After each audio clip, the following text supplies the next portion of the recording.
Bienvenidos entonces todos. La idea de estos espacios de diálogos de arquitectura y urbanismo es que tengamos espacios pues como transversales a todos los semestres académicos y a los distintos programas que tenemos que aplicar. Entonces, hoy desde el Semillero de Investigación a más de, pues tenemos a nuestra invitada Cristina Piedrahita, que es abogada y que tiene pues bastante énfasis en todo el tema de la propiedad intelectual. Mi nombre es Caterine Preciado, para que me conozcan, porque pues estamos desde el Instituto del Semillero.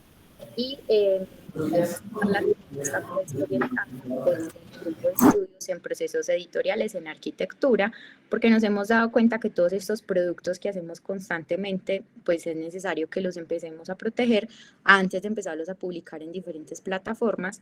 Y bueno, pues de eso nos hablará pues en detalle Isabel. Entonces, muchas gracias Isabel por acompañarnos, por recibir pues nuestra invitación tan alegremente, tan entusiasta por las ideas, y gracias a todos pues los que se conectan. La idea es entonces tener una charla de aproximadamente 30 a 40 minutos y luego tenemos un espacio para preguntas. Les vamos a poner aquí en el chat el link de asistencia para quienes no lo ingresaron, no lo llenaron pues como al inicio al ingresar, y también un link donde vamos a ir dejando las preguntas para al final pues hacerle a la invitada. Bienvenida Isabel, el micrófono es todo tuyo. Bueno, buenas noches para todos. Para mí es un placer estar acá. Mi nombre es Isabel Piedrahita. Yo también soy abogada del Colmayor en temas de propiedad intelectual y pues me honra mucho esta invitación porque pues mi hermano mayor es arquitecto y a través de él le he cogido mucho amor a la arquitectura como esa disciplina, pero también ese arte que es todo acerca de la belleza de los espacios. Y la verdad, pues me honra mucho estar acá. Me hubiera gustado que mi hermano estuviera, pero se me olvidó invitarlo.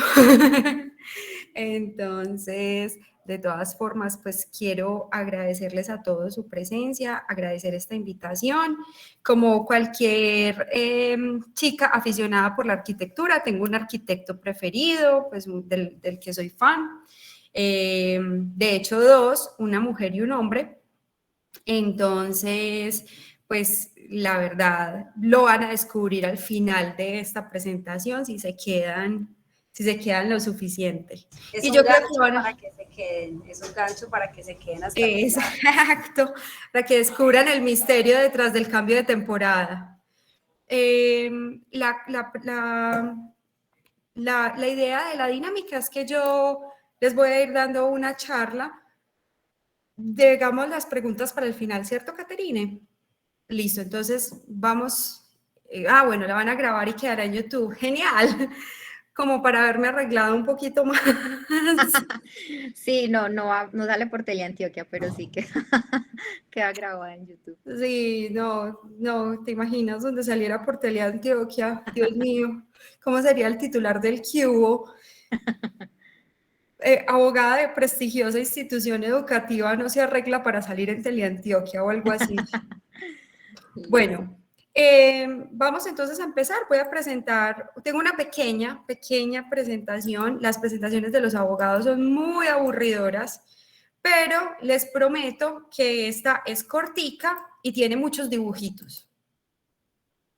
¿Me pueden ver ahí la presentación? Sí, ahí vemos y escuchamos bien.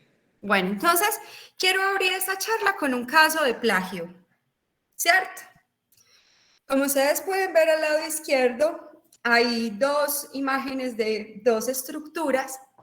Una fue un trabajo de grado de un estudiante y del que fue jurado el miembro de la firma de arquitectura que se ganó la licitación para hacer donde queda el World Trade Center, la Freedom Tower, que se conoce como la Freedom Tower. Como ustedes pueden observar, no sé si desde el punto de vista arquitectónico ustedes ven detalles que yo no veo, pero las estructuras son básicamente iguales. El señor que el estudiante que había realizado la tesis de grado demandó al señor Childs, el apellido era Childs, por infracción de una ley que existe en los Estados Unidos, que es la Ley para la Protección de las Obras Arquitectónicas de los años 90, y él mencionó que se le habían violado sus derechos de autor al reproducir no solamente en planos, sino en construir, que son dos tipos de plagio diferentes, digamos, son dos tipos de reproducción no autorizada diferentes, y lamentablemente llegaron a un acuerdo por fuera de la corte. O sea que no nos es posible a nosotros darnos cuenta si un juez hubiera fallado el caso, cuál hubiera sido la posición que hubiera sentado frente a estas obras arquitectónicas. Digamos que podemos incluso, a medida que ustedes vayan teniendo preguntas, pueden hacer preguntas sobre las diferentes, o pueden mostrar su apreciación frente a las diferentes imágenes que les voy a mostrar, porque hay diferentes casos de plagio que me gustó traerlos, porque puedo dar una charla muy jurídica, lo cual va a ser muy aburridor, o puedo mostrarles los casos, que es la mejor forma de aprender, porque a todos nos gusta el chisme, entonces así nos enteramos de los casos. Empecemos desde el punto de vista del derecho, que es la propiedad intelectual. Entonces, la propiedad intelectual es un conjunto de normas que lo que hace es proteger a dos tipos de creaciones diferentes. Las creaciones literarias, artísticas y de contenido científico por expresión literaria, y la que se conoce como propiedad industrial, que a su vez tiene dos ramitas, los signos distintivos, donde se encuentran las marcas muy conocidas por todos, y las nuevas creaciones, donde se encuentran las patentes de invención y los diseños industriales. Para que haya protección, digamos que la rama de la propiedad intelectual que más se identifica con las obras arquitectónicas es el derecho de autor. Porque expresamente en las leyes colombianas y en el convenio de Berna, que es el convenio más amplio de protección de derechos de autor que hay en el mundo, en esas normas aparece que las obras arquitectónicas están protegidas por el derecho de autor. No solamente dice que están protegidas por el derecho de autor las obras arquitectónicas, sino también los planos, mapas, croquis, los renders, todo lo que ustedes producen día a día puede llegar a tener características protegibles por el derecho de autor. Digamos que la protección no es automática, porque no toda creación, por más esfuerzo que nos genere, es comprendida dentro de lo que el derecho de autor considera una obra, y al no estar comprendida dentro de lo que es una obra, pues tampoco tenemos un autor, y si no tenemos un autor y no tenemos una obra, pues no tenemos derechos de autor. Casos de obras que generan mucho trabajo, de creaciones que generan mucho trabajo, pero que finalmente no son obras. Por ejemplo, hubo un caso en los Estados Unidos de dos empresas de directorios telefónicos. Una demandó a la otra, Feist demandó a Telegraph, porque ellos decían que ellos eran dueños, digamos que ellos tenían una obra que eran los directorios telefónicos, y que eso generaba pues muchísimo trabajo adquirir esa información y organizarla alfabéticamente. En su momento la Corte consideró que, a pesar de que sí es mucho trabajo conseguir los datos de las personas, lo cierto es que no hay nada de originalidad en organizar alfabéticamente unos nombres. Entonces, a pesar de que hay cosas que nos generan mucho esfuerzo, no todas merecen la categoría de obra, y por lo tanto no todas están protegidas por el derecho de autor. ¿Qué se requiere para que una creación sea protegida por el derecho de autor? Hay tres, digamos, que son las generales, que son las que yo siempre aprendí, pero se inventaron otras dos. Entonces, la primera es que sea una creación humana. En Colombia no reconocemos creadores que no sean seres humanos. Segundo, que sea original, y ya vamos al tema de la originalidad, que es bastante complejo. Y tercero, que esté fijada la obra o que se encuentre expresada en un medio que permita su percepción o su reproducción. Prefiriéndose ahora la reproducción sobre la percepción, porque muchas de las obras que nosotros disfrutamos actualmente son mediadas por el uso de máquinas. Por ejemplo, esta presentación, si yo les fuera a mostrar el código detrás de esta presentación, pues no entenderíamos la obra, se necesita de la intermediación de una máquina para poder apreciar la obra. Entonces, por eso el derecho de autor ha cambiado desde el tema de la mera percepción de la obra a la posibilidad de reproducirla. El derecho de autor, como ustedes pueden ver, es muy amplio. Protege no solamente los libros como los conocemos. Bueno, no, espérense que se me olvidó hablarles de las otras dos categorías.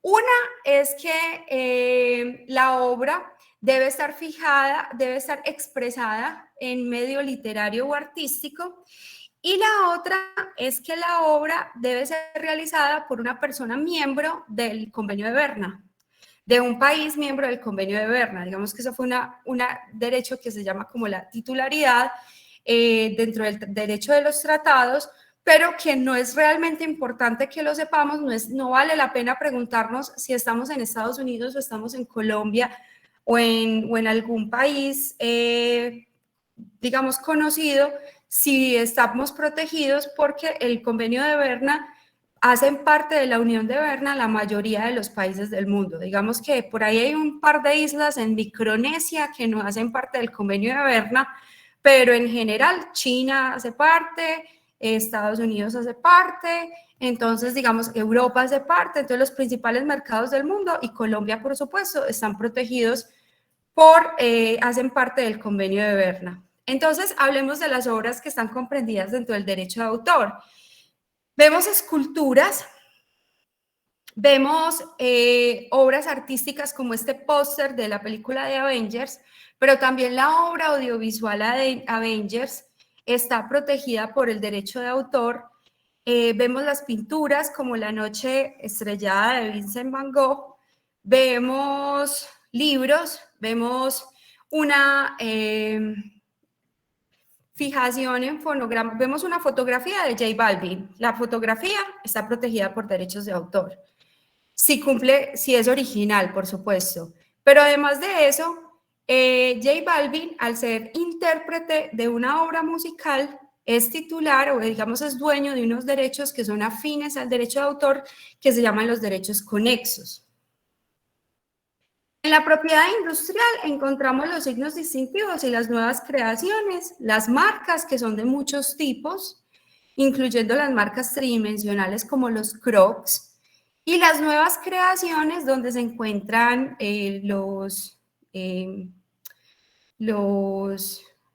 ¿cómo es que se llaman? Los sensores, las impresoras 3D, las fábricas inteligentes. Ahí podemos encontrar miles de nuevas creaciones. ¿Cómo protege el derecho de autor a los autores? Los protege otorgándoles dos tipos de derechos. Unos derechos morales y unos derechos patrimoniales.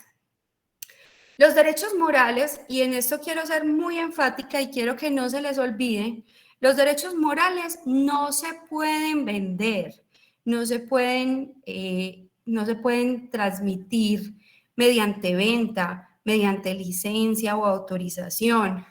No son susceptibles de valoración económica porque son derechos que están por fuera del mercado. Y los derechos patrimoniales sí son todas las formas posibles de explotación económica de la obra. O sea, como tú puedas sacarle un provecho económico a una obra, esa será un derecho patrimonial. La ley trae unos ejemplos, pero estos ejemplos no son las únicas formas. Cada vez las nuevas tecnologías nos enseñan nuevas formas de disfrutar las obras. Los derechos morales, los abogados que nos dedicamos a eso los conocemos como los derechos I. ¿Por qué son? irrenunciables, imprescriptibles, inalienables, inembargables, todo por I. Quiere decir que nadie te los puede quitar, no te lo pueden embargar para garantizar el pago de una deuda. No son perpetuos, no se acaban nunca. Los derechos patrimoniales tienen una duración en el tiempo, los morales no. Y son irrenunciables. Tú no puedes renunciar a los derechos de autor de contenido moral.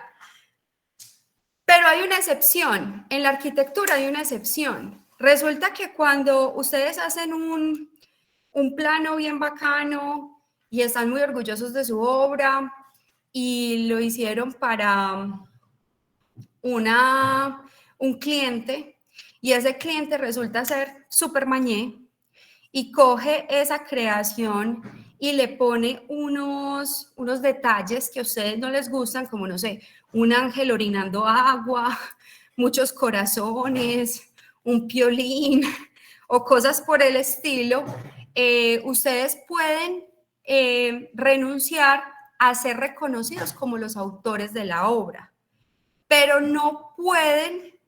O sea, ustedes pueden renunciar a ser asociados a la obra, pero no pueden impedir que se incluyan modificaciones en la obra cuando ésta se va a construir por parte del propietario. Entonces, digamos que en arquitectura es la única excepción que yo conozco que existe a la irrenunciabilidad de los derechos morales.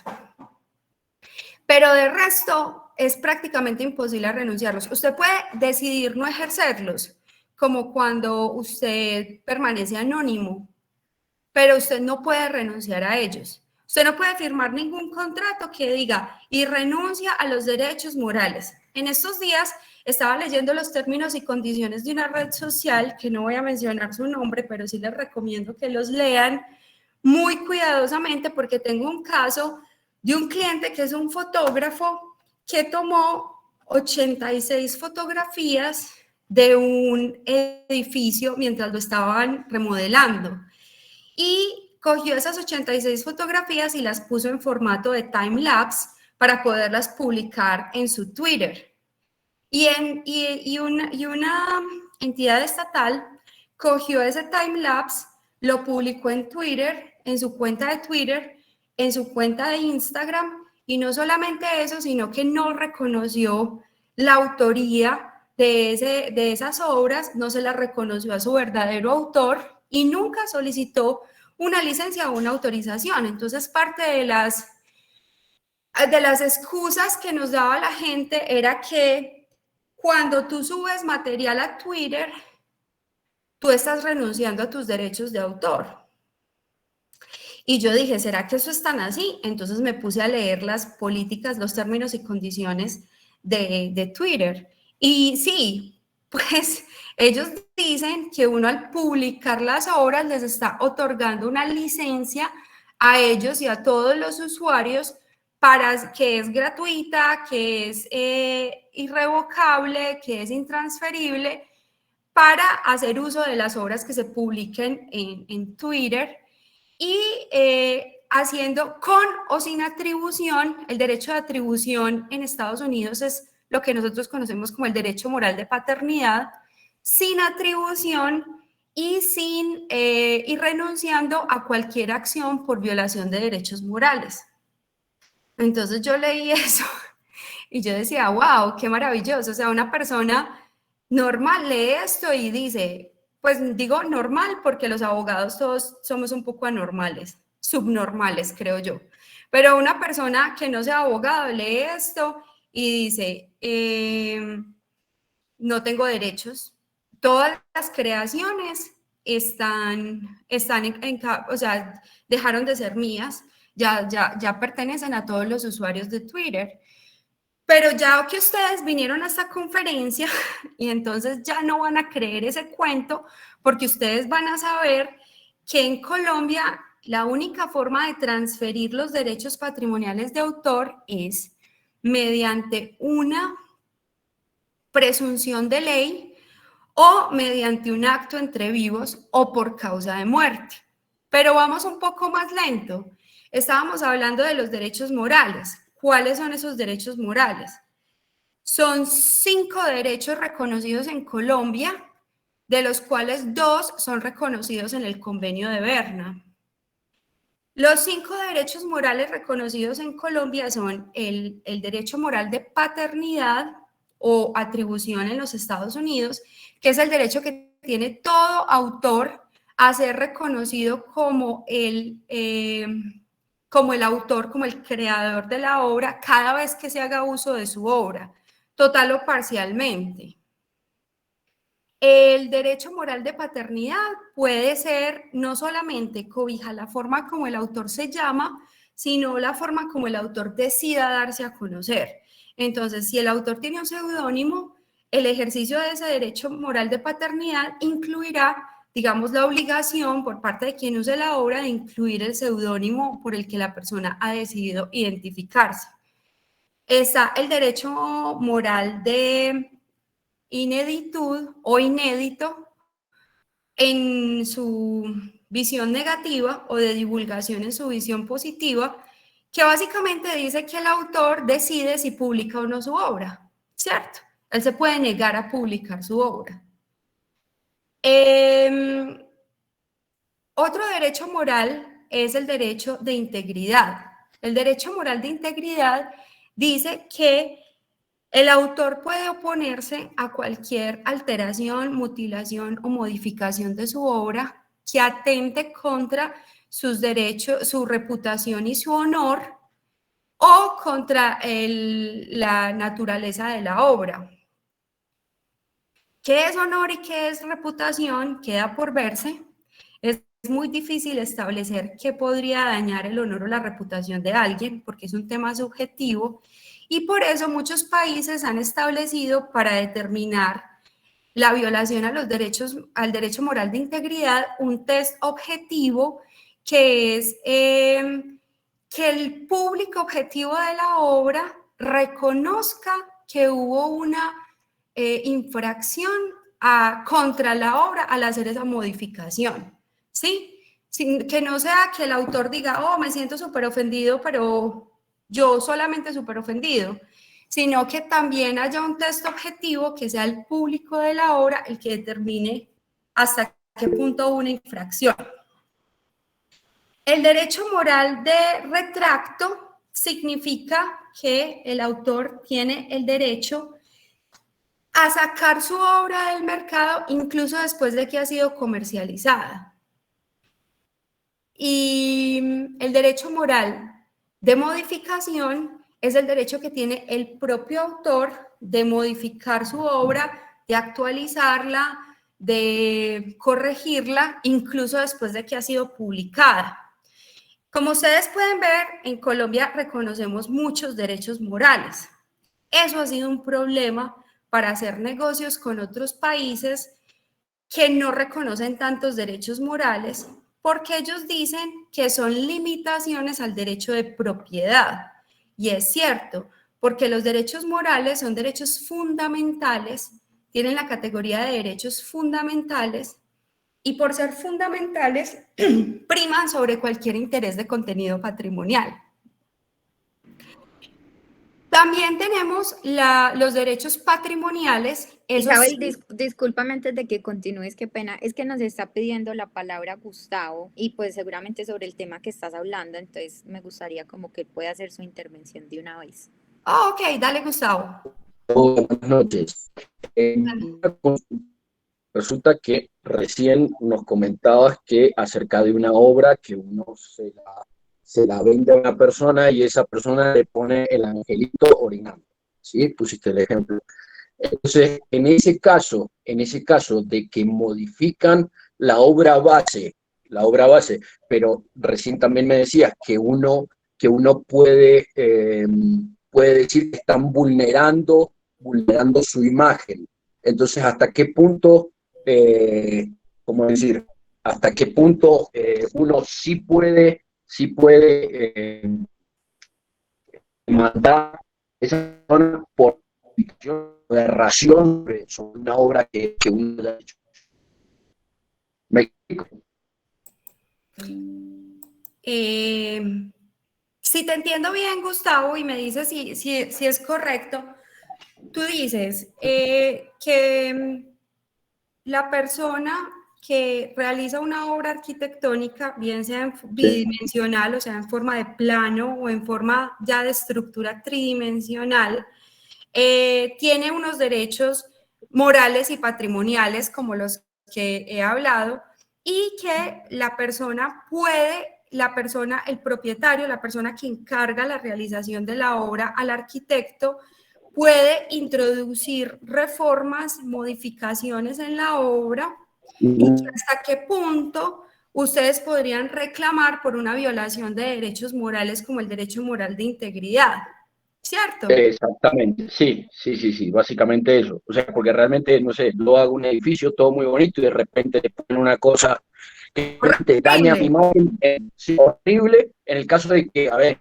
de que uno sea un arquitecto que está construyendo su imagen y demás, y que de repente digan, ah, no, esto hizo fulanito, y entonces yo con ese no voy a hacer algo porque realmente va a quedar las modificaciones fueron introducidas después del diseño que se planteó.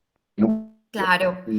Bueno, ¿me recuerdas un caso que fue un caso que sucedió en España con uno de mis arquitectos preferidos? Ahí se los voy tirando a medida que vamos en esta conferencia, que es Santiago Calatrava. Santiago Calatrava construyó en Bilbao un puente que es muy famoso porque es como en forma de lira. El hecho es que es un paso de peatones.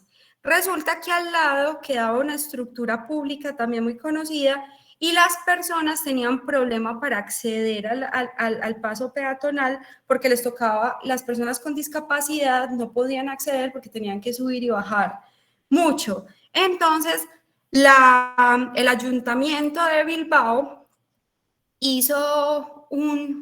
mandó construir un puente, pues le pegó a eso un puente, y un puente pues que Calatrava lo vio y casi se muere cuando ve eso.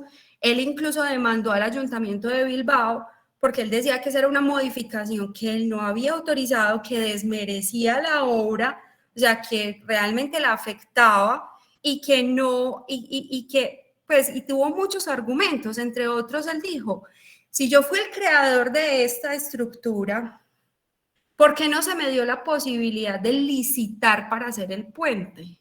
¿Por qué simplemente lo contrataron con cualquiera e hicieron el puente que mejor les pareció para facilitar el acceso a las personas con discapacidad? Entonces, la Corte en ese momento en España determinó que efectivamente el señor Calatrava tenía derechos morales y patrimoniales sobre la obra, pero que habían intereses públicos que estaban por encima de esos derechos, que eran los derechos de las personas con discapacidad a la movilidad. Que la Corte entiende la gravedad del hecho de que no lo hubieran llamado a licitar para hacer el puente, que eso fue un error por parte del Ayuntamiento de Bilbao, pero que no es suficiente como para declarar que por ejemplo, se demuela el puente y se vuelva a construir por los daños que eso trae, no solo al patrimonio público, sino a la movilidad de las personas con discapacidad. Entonces, ese es el primer límite. El primer límite que tienen estos derechos de integridad es el interés público. Estos derechos morales es el interés público. Otro límite que tienen es que solamente para la obra arquitectónica, no existe para ninguna otra obra. Solo para la obra arquitectónica está establecido que la persona que contrata la obra puede introducir modificaciones y el arquitecto no se puede negar. O sea, no se puede negar, es decir, no puede oponerse a que realice esas modificaciones, pero que el arquitecto puede optar, o sea, él tiene la decisión de decidir si lo asocian o no lo asocian a esa obra.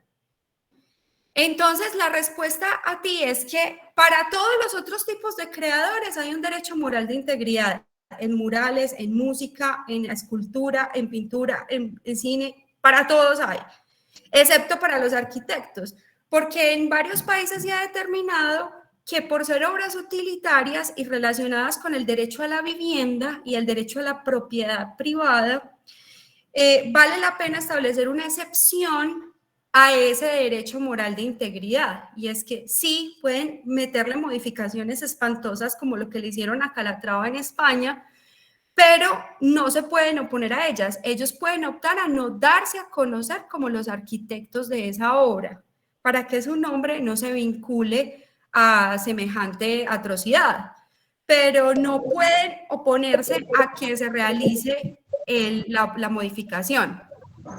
Listo, excelente, me queda muy claro y gracias por el ejemplo. Con muchísimo gusto, con muchísimo gusto. Entonces, continúo por acá. Los derechos patrimoniales sí se pueden negociar, se pueden vender, se pueden, como son derechos inmateriales, no se dice vender, sino ceder. Se pueden ceder, se pueden licenciar, que es autorizar su uso, total o parcial, a cambio de dinero o a cambio de nada, si lo quieren hacer de manera gratuita. Pero esos derechos patrimoniales cobijan cualquier forma de explotación de la obra. La ley trae 5 ejemplos. Isabel, ahí no estamos viendo la presentación. Ah, pero es que la presentación no dice nada sobre bueno, eso. Listo. Ok, no era por si estabas mostrando algo. Aquí pues estamos en la parte de la presentación, pero todavía no, porque lo que sigue son puros chismes de la industria de la arquitectura para que ustedes vean mi ejemplo. Eso nos encanta. Exacto, es que los chismes son la mejor forma de aprender. Entonces, resulta que los derechos patrimoniales, la ley trae 5 ejemplos. El derecho patrimonial de reproducción, que es, o de autorizar o prohibir la reproducción, que es la obtención de copias de la obra.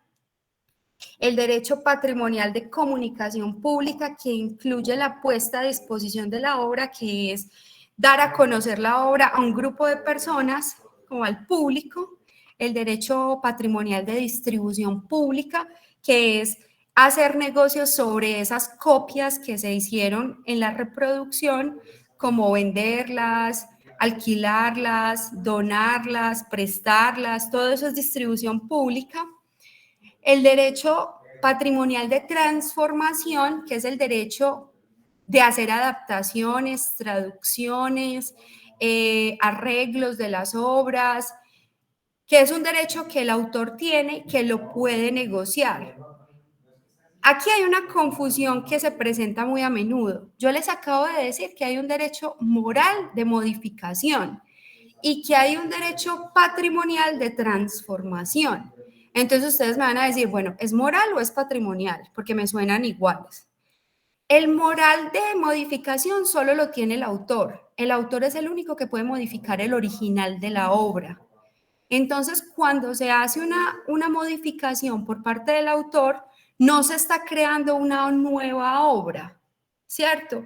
Pero cuando se hace la transformación de una obra, se genera una nueva obra que es una obra derivada, que es una traducción, que es una adaptación, un arreglo, y para hacer cualquier transformación se requiere autorización del titular de la obra preexistente, o sea, la obra sobre la cual voy a hacer la transformación.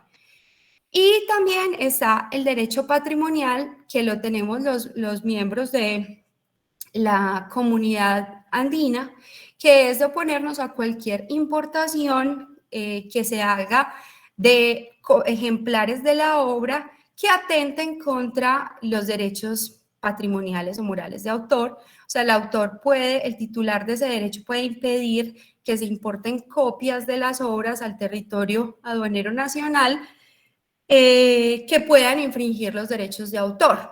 Entonces, hasta ahí tenemos 5 derechos morales y 5 ejemplos de derechos patrimoniales, porque hay muchas formas de disfrutar las obras.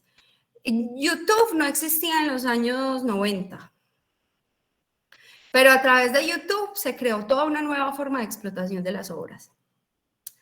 Spotify tampoco existía, pero gracias a la labor de Napster, ya todos podemos acceder a música en internet sin ningún problema. Lástima pues la demanda que le hicieron a Napster en su momento, pero fue una época en la que la industria musical perdió muchísimo dinero. Entonces tenemos 5 derechos morales y 5 ejemplos de derechos patrimoniales. Tenemos la duración. ¿Cuánto duran los derechos patrimoniales? Duran cuando están en cabeza de una persona natural, como ustedes o como cualquiera, persona física natural, es la vida del autor más 80 años. Pero cuando los derechos están en cabeza de una sociedad o de una empresa o de una entidad pública, son 70 años a partir de la primera publicación de la obra, y si pasados 50 años no se ha publicado la obra, entonces se contarán a partir de la creación de la obra, ¿cierto?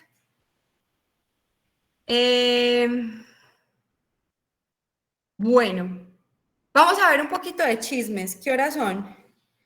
Ay, ya extendí un poquito mi tiempo. Pero vamos bien, vamos bien. ¿Vamos bien? Sí, está muy Ok, entretenido. perfecto. Bueno, entonces este es un ejemplo. ¿Ustedes qué creen? ¿Creen que pudo haber habido plagio o violación del derecho moral de integridad o violación del derecho patrimonial de transformación? ¿Ustedes qué creen que pudo haber sucedido? Porque esta es una prueba. Como ustedes pueden ver, en la parte de arriba, en la parte de abajo dice prueba E.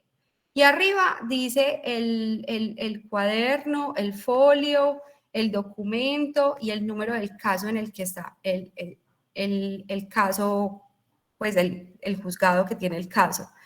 Pero entonces, ¿ustedes qué consideran? ¿Que pudo haber habido aquí un caso de infracción o de mera inspiración? Otra de mis arquitectas preferidas, Zaha Hadid.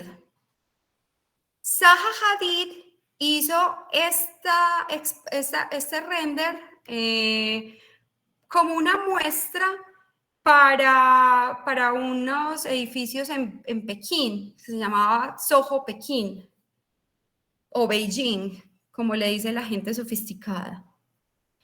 Y finalmente, en otra ciudad de China terminaron construyendo esta estructura.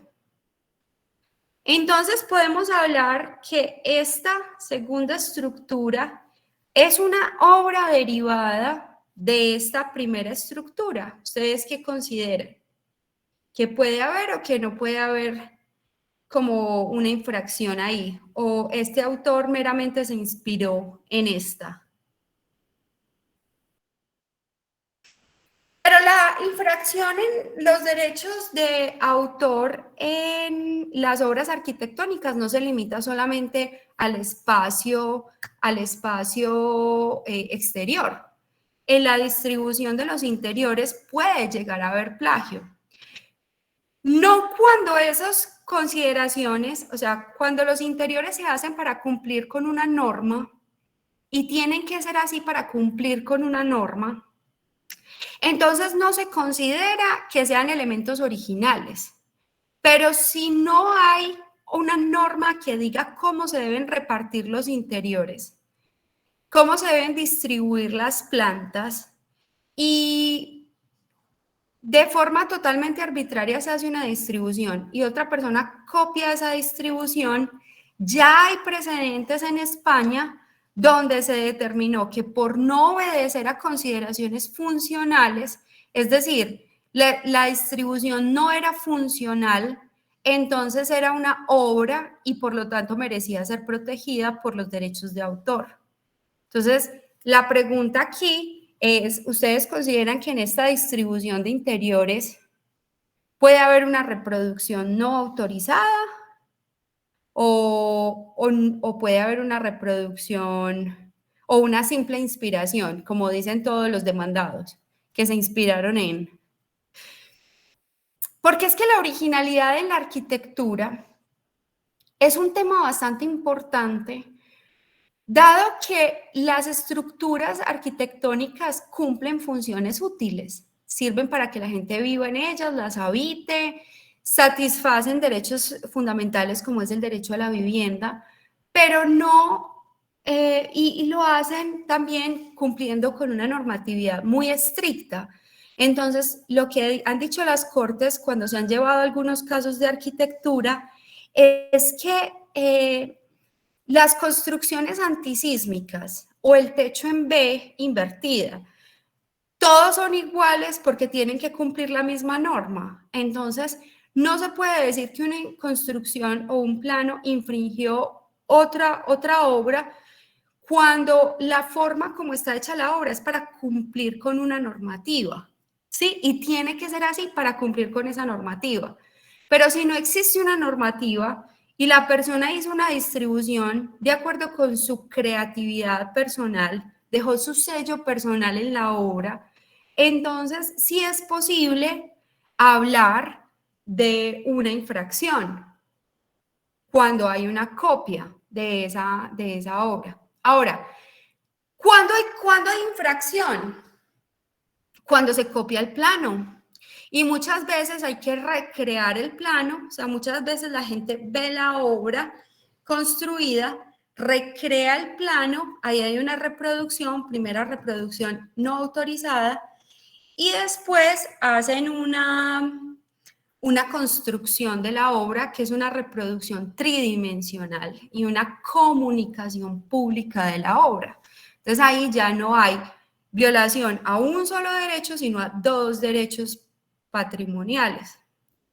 Y si no reconoce el nombre del autor de la obra original, hay una violación de un derecho moral, que es el derecho moral de paternidad. Y si la transformación es horrorosa, como en el caso de Calatrava, puede haber una violación al derecho moral de integridad y al derecho patrimonial de transformación. Isabel, yo quiero pues como verificar si estoy comprendiendo bien. Por ejemplo, en arquitectura pasa mucho que uno estudia mucho a un arquitecto para aprender de él. Por ejemplo, como mencionas el caso de Calatrava. Estoy analizando las estructuras de Calatrava y me inspiro en una de ellas. Puedo hacer un diseño que pueda ser parte, pues que tenga inspiración no sé, en un puente, una estructura de Calatrava. Y yo reconozco de manera escrita que fue inspirado en él. Es decir, yo pongo, estudiaste arquitecto, me gustaron estas estructuras, por ejemplo, un estudio de caso. Yo reconozco los derechos morales de esa persona porque estoy diciendo que me estoy inspirando en esa persona. Pero si mi proyecto se construye, estoy infringiendo ya los derechos patrimoniales. Es lo que entiendo que estás explicando. Bueno, no. ¿Sabes qué? No es un error tuyo, es un error mío que de pronto no me he dado a entender bien.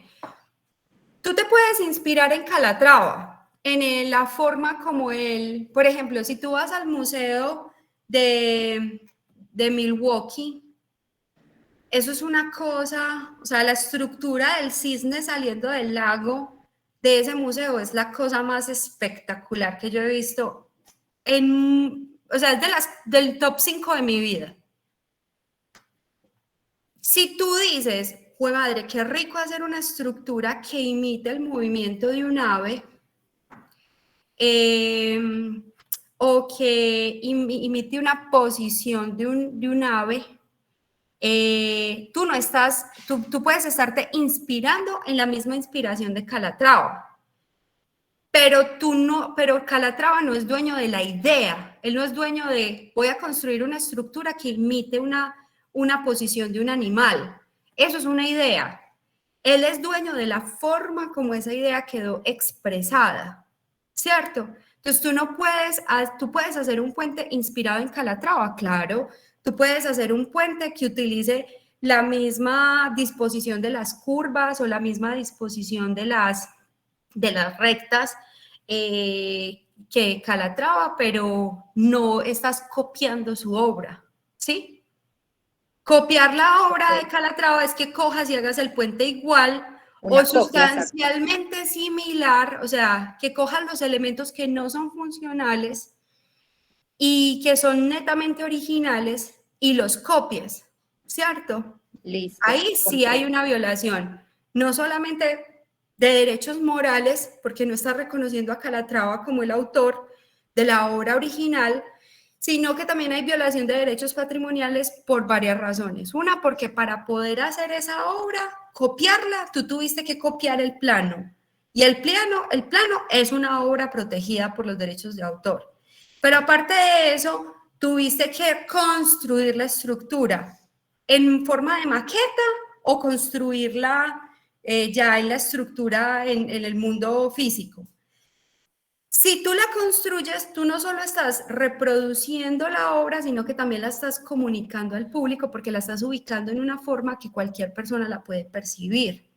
Entonces ahí hay una doble reproducción, la del plano y la de la obra arquitectónica, y la del plano y la de la obra arquitectónica, más la comunicación pública. Y ahora, si tú coges ese plano que de alguna forma te copiaste de Calatrava y lo distribuyes por internet, estás haciendo comunicación pública del plano también, ¿cierto? Tú te puedes inspirar, obvio. ¿Qué sería de la arquitectura si un arquitecto no se pudiera inspirar en otro?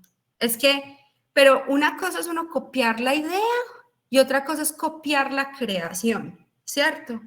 Son dos cosas diferentes. Entonces, sí, por ejemplo, las curvas de Zaha Hadid, el manejo de la construcción parametrista de ella, pues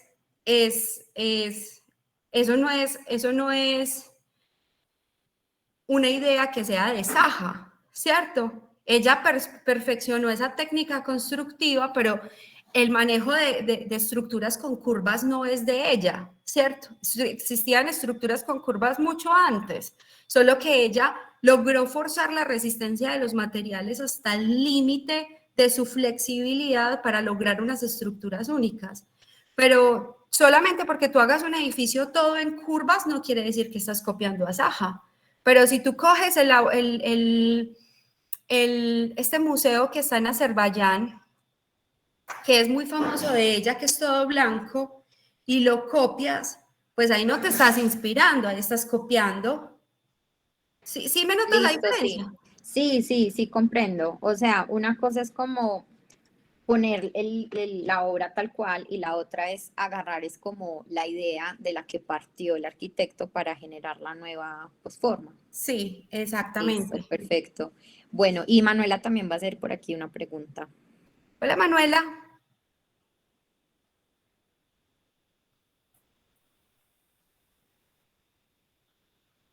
Sí. Manuela Zapata sí iba a preguntar. O se le prendió la manito y no se dio cuenta. De Yo pronto, creo que mientras pregunta, ya que mencionabas el tema de las curvas de Zaha y nos estabas mostrando esas imágenes, como cuestionándonos sobre si había o no había algún tipo de infracción, pues en ese caso sí, pues creería uno, respondiendo a tu pregunta, que sí lo hay, porque es las formas como de los edificios que mostrabas, si son, digamos, exactamente iguales, inclusive en su proporción. Es que imagínate que tan conchudos, ella cuando sacó el render, ella dijo que ella se había inspirado en las montañas y quería que el edificio pareciera una estructura, unas montañas dentro de la ciudad. Y podés creer que el que le copió la obra dijo que él se había inspirado era en las piedras en la ribera del río Yangtze, pues diciendo como, no, es que no es lo mismo porque yo me inspiré en otra cosa, pero lo hiciste exactamente igual, o sea, exactamente igual.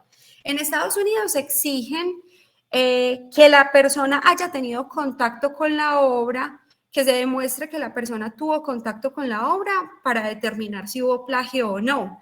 Pero en el caso de Zaha es que fue evidente y ella se quejaba mucho cuando estaba viva del plagio entre los arquitectos. Ella se quejaba mucho de eso. E incluso en China no le dieron la razón de que hubo plagio, pero es evidente que lo había, o sea, es evidente. Si el edificio no lo hubieran hecho en China, donde fusilan tantas cosas, sino que lo hubieran hecho en Europa o en Latinoamérica, esa persona hubiera sido objeto de una demanda y probablemente Saja hubiera ganado. En el primer caso que nos mostraban, entonces es igual, también hay ese mismo tipo como de infracción, que mostrabas también 2 edificios altos con ondulaciones. Sí, yo creo que sí. Es que mientras más lo veo, más me parece. Porque lo único que es diferente es como el uso de curvitas en las ondulaciones. Pero de resto, la distribución es súper parecida. O sea, parece más una transformación que una obra original. Entonces, no solamente sería una violación al derecho de reproducción, sino también al derecho de transformación. De acuerdo. Bueno, y yo tengo unas inquietudes también, que no sé si lo vas a abordar, y es entonces uno en Colombia, ¿cómo protege sus diseños? O sea, claro, si uno ya lo hace por solamente uno tenerlo, pues y haberlo hecho perceptible, entiendo que ya tiene unos derechos morales, Sí, pero ¿cómo uno protege legalmente las obras que uno hace? pues mira, el derecho de autor tiene un principio que es el principio de ausencia de formalidades o protección automática, como lo digan. Ese principio lo que dice es que desde el momento en que la obra es expresada por primera vez, en ese momento, en un medio tangible, en ese momento hay una protección de todos los derechos morales y patrimoniales en cabeza del autor, todos los derechos. Pero existe la posibilidad de hacer el registro de la obra. Si ustedes me permiten, yo les voy a mostrar por dónde se meten. Esto es muy sencillo. Se llama registro en línea.gov.co.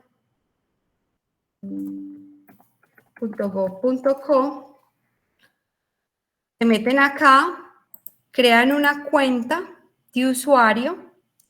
Les recomiendo que utilicen dentro de su cuenta de usuario su nombre completo. Si tienen un sobrenombre, no lo vayan a poner porque después es un problema registrar las obras. Todas les sale con el sobrenombre. Entonces utilicen los datos fidedignos, su nombre completo, todo su número de cédula, todo lo digo porque me pasó. Yo puse unos estudiantes cuando dictaba clases en el ITM a que registraran una obra y una de las estudiantes creó la cuenta de usuario, ella era Bustamante Cadavid y se puso de apellido Busca. Y después entró a trabajar al ITM y hizo unas obras. Y para registrar las obras donde ella aparecía, ella siempre aparecía como Juanita Busca. No, nunca Bustamante Cadavid, porque así le quedó el nombre registrado en la Dirección Nacional de Derechos de Autor. Entonces, ustedes ingresan, yo voy a ingresar acá.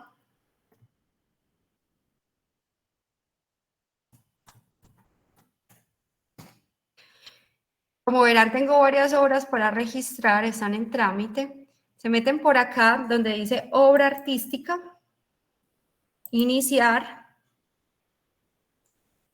calidad. Si están haciéndolo en nombre propio, ustedes van a registrar su propia obra, ponen el nombre propio, continúa el paso 2, el datos del autor, voy a ingresarme a mí misma como autora, continúa el paso 3, una descripción de la obra. Entonces, primero escojan el tipo de obra, si es un plano, si es un mapa, si es mira, hasta las instalaciones ya se pueden registrar, qué maravilla. Si es un croquis, si es una obra de arquitectura. Entonces ya dependiendo de las obras artísticas de arquitectura, ustedes les exigen ciertas cosas. Por ejemplo, cuando es una obra de arquitectura, les exigen que anexen unas fotografías, la mayor cantidad de fotografías que permita entender la obra, o sea, que la persona que la vea pueda proyectar cómo es la obra. El título de la obra puede ser Edificio Luna. la descripción de la obra, esta descripción tiene que ser tan bien hecha que le permita a una persona que no conoce la obra entenderla. Entonces es una estructura vertical, ondulada, con 7 pisos, 2 ventanas en cada lado, base rectangular. O sea, tienen que inspirarse, porque si ustedes ponen en la descripción de la obra edificio, les van a negar el registro, se los van a devolver. Ponen, cuando ustedes lo hicieron, ustedes individualmente es obra individual. Si lo hicieron entre varios, es obra en colaboración. Y si lo hicieron entre varios y una persona les pagó y les dijo cómo hacerlo, es una obra colectiva. Por su origen, ustedes deben determinar si es una obra originaria o si es una derivación de una obra preexistente. En la forma como se va a conocer el autor, ponen ninguna de las anteriores en su forma de elaboración, salvo que los hayan contratado para hacerla o un funcionario público en ejercicio de sus funciones. Continúan al año de creación, entonces voy a poner 2021. Inédita es que la obra no ha sido publicada y publicada es que la obra ya ha sido publicada, o sea, dada a conocer. Entonces, pongamos que es inédita porque es un proyecto que yo hice para clase, todavía no ha sido dada a conocer. Y mostrársela al profesor no significa darla a conocer. Acá ponen agregar para que quede obra de arquitectura. Continúa al paso 4. Acá les preguntan si ustedes le transfirieron los derechos a alguien. O sea, si ustedes firmaron un contrato de cesión de derechos o si hay un contrato diferente a una cesión de derechos donde opere una cesión de derechos, como por ejemplo un contrato de prestación de servicios o un contrato laboral escrito. Como vamos a decir que no, porque es de nosotros, entonces nos van a decir seleccione el archivo. Y cuando le dicen seleccione el archivo, le dicen cuáles son los formatos de archivo permitidos. Entonces ya ustedes determinan cuál es el formato de archivo, seleccionan el archivo. Voy a seleccionar cualquier foto solamente para mostrarles que sigue.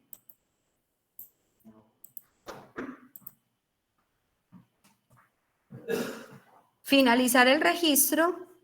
Revisan todos los datos, que los datos estén correctos y ponen aceptar datos. En este caso no voy a aceptar datos porque no pienso registrar y eso es todo lo que tienen que hacer para registrar la obra. Ahora, ¿para qué les sirve el registro? El registro es una prueba de la existencia de la obra y de la calidad del autor, pero no es la única forma de probar que existe. Es decir, es una prueba muy buena porque es un registro público, pero tú puedes probar que tú hiciste la obra de cualquier forma permitida por la ley, testimonios, correos electrónicos, bocetos, archivos sin terminar, maquetas previas, todo eso son formas de probar la existencia de la obra y la calidad de autor. Isabel, tenemos también por acá una pregunta de Cristina. Hola. Hola Isabel, ¿cómo estás? Bien, ¿y tú? Muy bien. Isabel, tengo como dos dudas que me surgieron como de este tema de erradicar como la información, porque digamos uno muchas veces como arquitecto hace pues como contratos por honorarios y recibe sus honorarios, a cambio pues hay como una creación de algún diseño arquitectónico, llámese pues una vivienda, un edificio, ¿cierto? Y que posteriormente pueden convertirse en publicaciones, etcétera. Entonces, uno normalmente firma un contrato donde hay unos honorarios a cambio como ese cambio que uno entrega de una creación. Cuando tú nos mostrabas la manera, porque uno muchas veces lo hace en asocio con otros arquitectos, digamos que ahí es compartida la creación, ¿cierto? Entonces es una obra en colaboración. Sí, pero entonces también entraría el propietario como parte de la colaboración, porque nosotros estamos lucrándonos de ese pago que ellos nos hacen o nos encomiendan. No. Una cosa es la calidad de autor y otra cosa es la calidad de propietario del inmueble o de los planos, ¿cierto? Autores son solamente los que diseñaron, hicieron los planos y diseñaron la obra.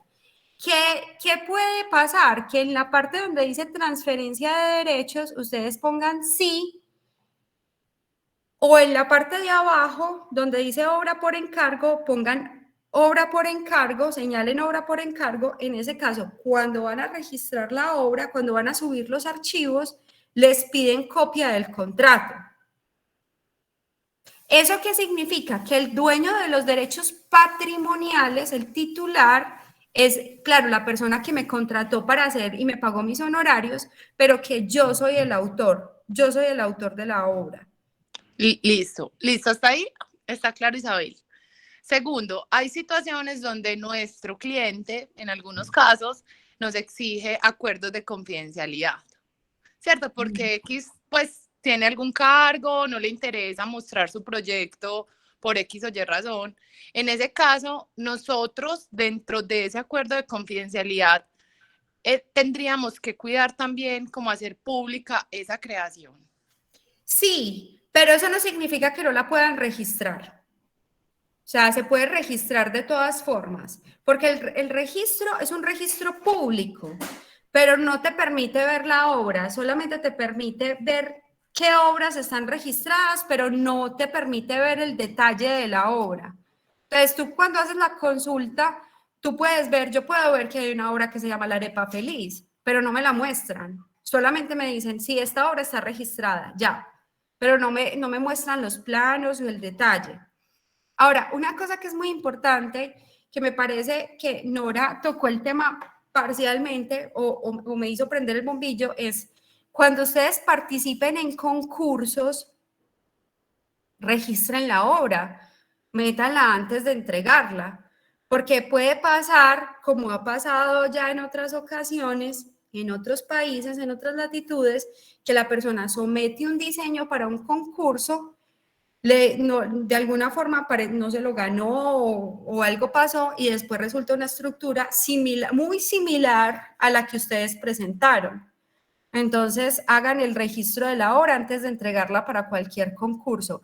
Que si se lo ganan, ustedes aclaran que la obra está registrada y que ustedes ceden los derechos sobre la obra.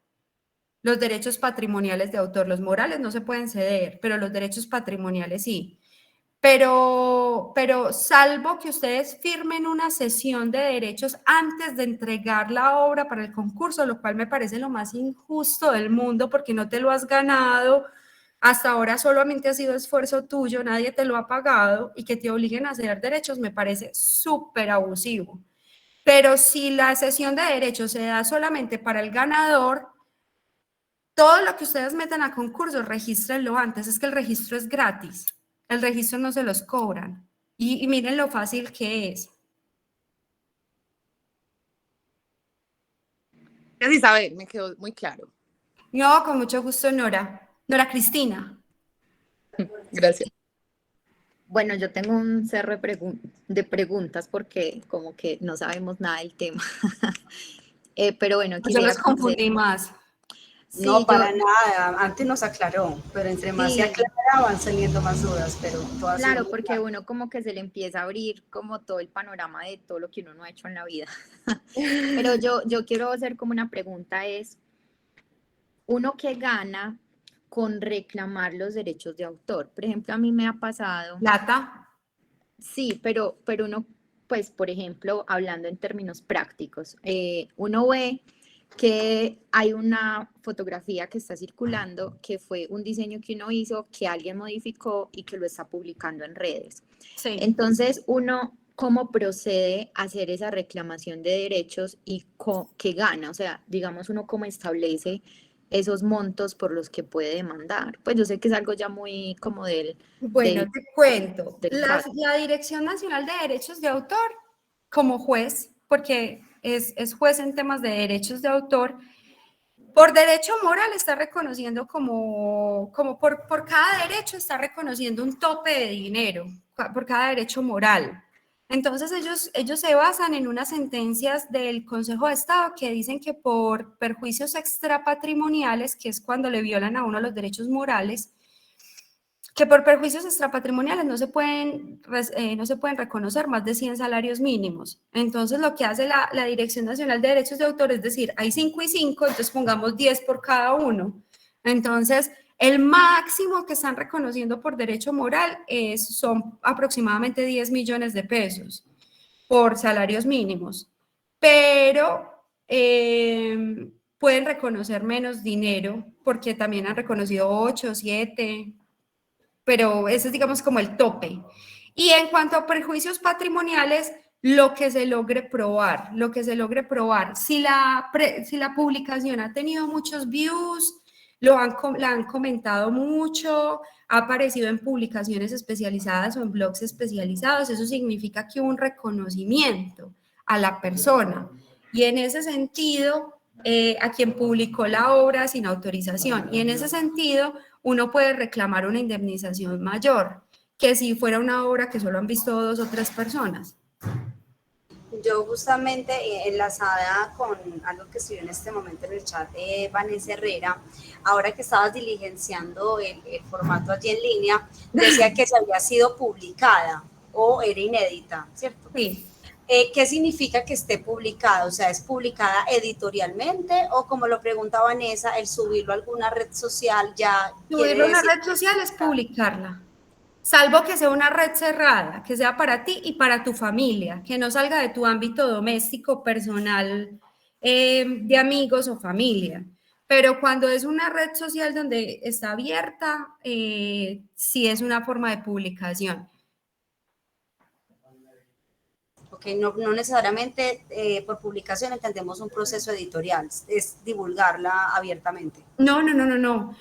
Es más, pueden haber procesos editoriales que no constituyan una publicación porque se hacen. Yo puedo imprimir mi propio libro haciendo uso de esas editoriales de internet, sacar 50 copias, dársela a mis amigos y a mi familia y ya. Nada que hacer. Ok, gracias.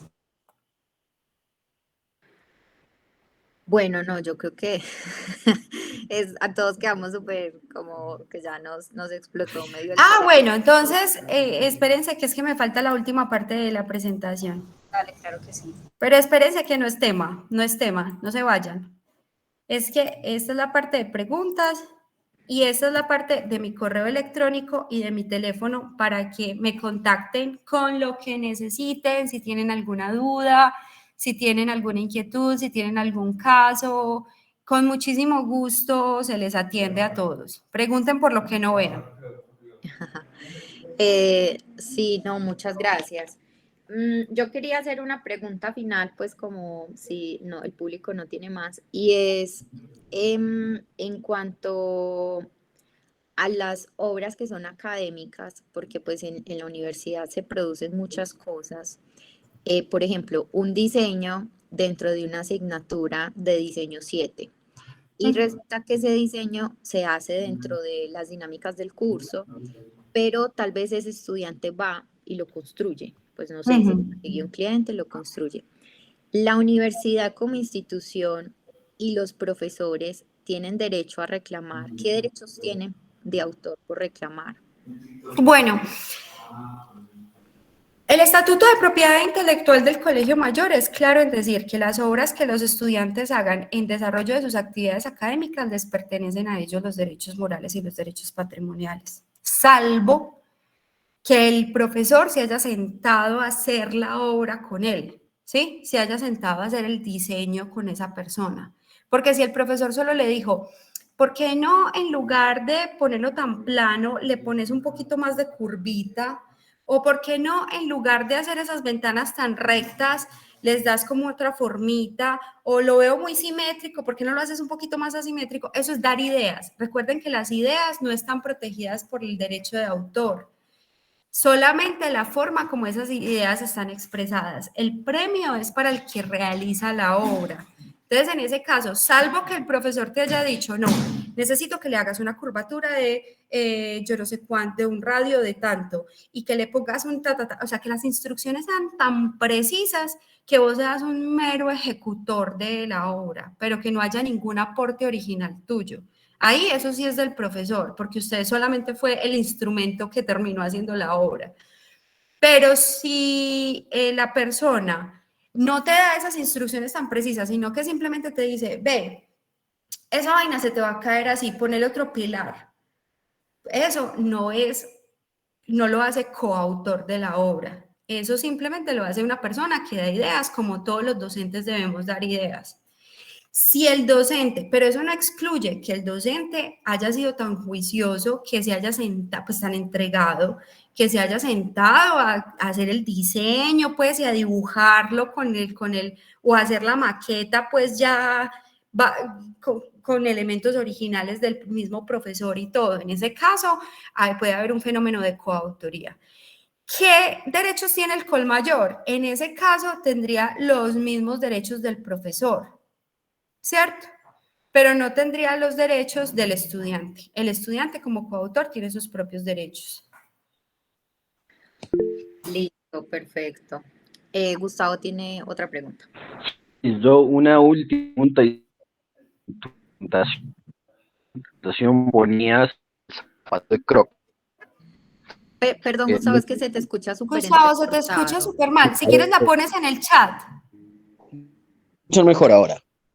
Sí, hay mejor. Sí, es un poco salido de arquitectura, pero volviendo al tema de los derechos, que es una cuestión que me surgió hace un tiempo y ya que estamos te la pregunto. En tu presentación pones el zapatito de Crocs y yo tengo entendido que hay una demanda de Crocs contra Evacol. Exactamente. Entonces, quisiera que nos cuentes un poco el chisme ese, si puede ser. Ese es un muy buen chisme. Ese es un muy buen chisme. Bueno, no, cuento que eso ha sido una pelea larguísima, larguísima, larguísima. Resulta que Evacol ha solicitado varias veces el registro del diseño industrial de los Crocs que ellos hacen y se los han negado. Pero resulta que Crocs tenía ya registrada como marca tridimensional esa forma del Croc. Entonces ellos demandaron a Evacol por violación de derechos de propiedad industrial sobre la marca, no sobre el diseño del zapatico, sino sobre la marca. Y sobre la marca determinaron, la superintendencia determinó que efectivamente había una violación de derechos de propiedad industrial y se basó en la indemnización en un sistema que existe, pero solo existe para marcas. En derecho de autor está ordenado por ley, pero todavía no se ha reglamentado. El sistema que existe para marcas es el sistema de indemnizaciones preestablecidas.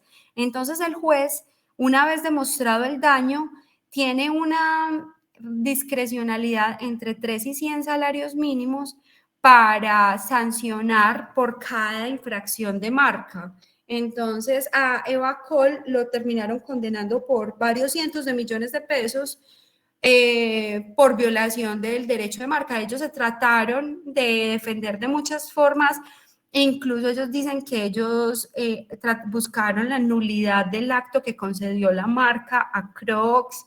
Ese proceso está en el Consejo de Estado y no han podido contra esa demanda. Lo que dijo Crocs, lo que dijo el juez no es que usted no pueda hacer zapatos suecos, es que no los puede hacer iguales a los de Crocs. Sí, zapatos suecos existen desde hace mucho tiempo, pero los diseños que se copiaron eran casi que iguales. Entonces Evacol dijo que muchos de esos elementos eran funcionales, no le compraron el argumento, le dijeron que muchas de esas formas eran necesarias para el funcionamiento del zapato, no le compraron el argumento, finalmente lo sancionaron, ellos apelaron. Y en este momento no sé en qué terminó el caso, creo que está suspendido hasta que se defina la nulidad del acto que concedió la marca, pero no estaría totalmente segura. Pero sí sé, el caso lo conozco muy bien porque el caso de Crocs versus Evacol lo trato con mis estudiantes en la materia de derecho de propiedad intelectual. Listo, listo, Isabel. Muchas gracias. Me has Con mucho ampliado gusto. un poco más el chisme. Listo. Muchísimas gracias. Feliz Con noche. mucho gusto. Feliz noche. Gracias. Adiós, adiós. Bueno, gracias. No sé si hay de pronto alguna otra pregunta del público que quieran compartir. Bueno, parece que ya. Bueno, no, Isabel, yo me voy pues como con muchos aprendizajes, pues entre ellos como que siempre uno tiene pues como el derecho sobre todo lo que uno haga. El hecho de registrarlo solo es una prueba, pues mucho más fehaciente, pero que realmente todo lo que uno hace, si uno demuestra pues que es de uno, pues uno mantiene sus derechos de autor, que eso me parece bien importante porque yo creía que si uno no lo registraba, uno no podía reclamar nada sobre ello. Entonces, bueno, No, ese es mi tienes gran toda la aprendizaje. razón. Eso es una creencia muy generalizada, pero no es cierta, no es cierta. Listo, perfecto. Lo segundo, perdón, Kate, es que es fácil, no lo demostraste en vivo y en directo, no tiene costo, tal vez empezar a alejarle y dejarle el miedo ay, no, esos temas yo no lo sé, pues todo lo podemos hacer, nos lo mostraste, ingresas, pones tus datos, es cuestión de uno personarse como de esos procesos, Y pero eso creo no que es estar al una alcance. cuestión, eso no es una cuestión de que vean los videitos. Ellos tienen unos tutoriales que les muestran los videitos súper sencillos. Y otra cosa es, escríbanme o me llaman, ve, estoy registrando una obra, pero no entiendo qué me quieren decir con esto. Yo te digo que te quiero. Pues yo no, yo le cobro a mis clientes por hacerles el registro porque ellos me dicen, vea, yo sé que yo lo puedo hacer, pero no me interesa, prefiero pagarte a vos para que lo hagas. Listo, perfecto, sí. Si usted quiere que le cobre, yo le cobro. Pero de resto, si usted lo quiere hacer por su cuenta y tiene alguna duda, no es sino que me diga. Eso sí es falta de berraquera, como dicen por ahí. Sí, no, muchísimas gracias. Sí, yo creo que pues nos abres como un panorama muy grande y pues nos resuelven muchas dudas porque uno sí es como muy temeroso en muchos temas, sobre todo como creativos, pues ahorita que mencionabas como esos aspectos de que se me ocurrió así esta idea y uno se puede inspirar o no en otros, entonces creo que ahí has aclarado como varias cosas bien importantes. Bueno, y también es que tienes un conocimiento incluso de cómo los profes hablamos en el taller. No, es Como que, quítele esto, súbale acá, póngale otra ventana, o sea, tal cual. Mi hermano es un excelente profesor de arquitectura. Él me hizo cogerle mucho amor a la arquitectura y de la mano de él he visitado construcciones impresionantes. Entonces yo entiendo algunas cositas. Yo entiendo incluso qué quieren decir cuando dicen el nivel de cuando una construcción, la cantidad de agua que puede recibir en la parte de abajo, Freático, uh-huh. el nivel freático del suelo. No, la Ah, verdad que fue pues como muy concreta la charla, muy aplicada sobre todo y pues el hecho de que estés tan desenvuelta en el ámbito de la arquitectura nos hizo como entenderlo más. La verdad que súper amena la charla, Isabel. La verdad, No, muchísimas es con mucho gracias. gusto, no, es con mucho gusto. Muchas gracias a ustedes por la invitación. bueno, muchas gracias a ti por tu tiempo, por tus palabras y pues por todo lo que nos enseñaste hoy. Muchas gracias también a todos los que nos acompañaron. Esperamos pues que les hayan suscitado muchas dudas también, que puedan resolver con ella más adelante, que hayan, pues yo la conocí a Isabel porque una vez estuve en una charla también y ahí mismo le cogí las placas porque dije, pues tenemos que invitarla al programa. Entonces, bueno. También cualquier cosita, pues seguramente te escribirán y te contactarán. Muchas gracias a todos. Una Muchas feliz gracias. tarde y nos vemos entonces en los siguientes diálogos que pues serán el próximo mes. Que Muchas estén muy bien. gracias. Bueno, Hasta feliz noche. luego, que les vaya muy Chao. bien. Gracias. Feliz Chao. noche. Feliz Chao. noche, chao.